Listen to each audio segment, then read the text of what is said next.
మోనికా బేడి బాలీవుడ్ టాలీవుడ్ లో 25 ఏళ్ల కిందట బిజీ హీరోయిన్. అలాంటి నటికి మాఫియా డాన్ దావూద్ ఇబ్రహీం కు ఒకప్పుడు ప్రధాన అనుచరుడైన అబూ సలేం కు మోనికా బేడి ప్రియురాలు. శ్రీకాంత్ ను హీరోగా పరిచయం చేసిన తాజ్ మహల్, రాజశేఖర్ హీరోగా నటించిన శివయ్య వంటి సూపర్ హిట్ సినిమాలలో తన అందాలతో ప్రేక్షకులను ఉరుతలొగించింది ఓ బాలీవుడ్ హీరోయిన్. బాలీవుడ్లోనూ మంచి అవకాశాలు దక్కించుకుని పేరు తెచ్చుకుంది.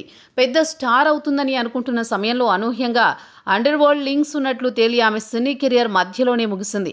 ఆమె ప్రియుడు అండర్ వరల్డ్ డాన్ అరెస్టుతో కష్టాలు మొదలయ్యాయి. అయితే ఈమెకు తెలుగు రాష్ట్రాల్లోని ప్రముఖ నగరమైన కర్నూలులో అక్రమంగా పాస్పోర్ట్ లభించింది. ఇప్పుడు ఇదంతా ఎందుకంటారా? మాఫియా డాన్ దావూద్ ఇబ్రహీంకు ఒకప్పుడు ప్రధాన అనుచరుడైన అబూ సలేంకు మోనికా బేడి ప్రియురాలు. ఇతడు 1993 ముంబై బాంబు పేలుళ్లు సహా దేశద్రోహ కేసుల్లో నిందితుడు. 2002లో పోర్చుగల్కు పారిపోయిన అబూ సలేం అక్కడే తర్వాత మోనికాతో కలిసి పట్టుబడ్డాడు. ఇక మోనికా బేడికి భారత పాస్పోర్ట్ 2001లో కర్నూలులో జారీ అయింది. ఏ రాష్ట్రానికో చెందిన ఆమెకు కర్నూలు బాబు గౌండా వీధి నివాసం చిరునామాతో సనా మాలిక్ కమల్ పేరిట పాస్పోర్ట్ జారీ అయింది.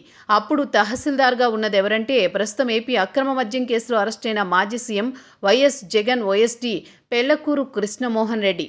2001 ఏప్రిల్ 9న కృష్ణమోహన్ రెడ్డి ఇచ్చిన నివాస ధృవీకరణ పత్రం ద్వారానే మోనికా బేడి పాస్పోర్ట్ పొందింది.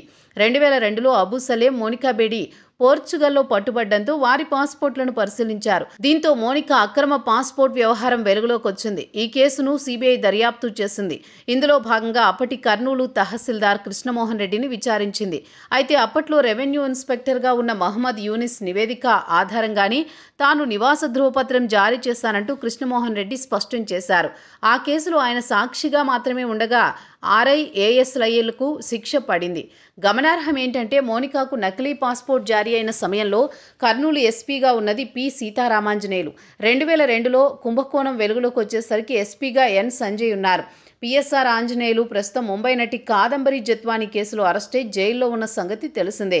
మోనికా బేడికి పాస్పోర్ట్ వ్యవహారంలో కృష్ణమోహన్ రెడ్డి తన కింది అధికారి మాటలను నమ్మి ముందుకెళ్లారు. ఇందులో ఓ తహసీల్దార్గా ఆయన చేసిందేమీ ఉండదు. అయితే ప్రస్తుతం ఏపీ మద్యం కేసు నేపథ్యంలో గతం చర్చకు వస్తోంది.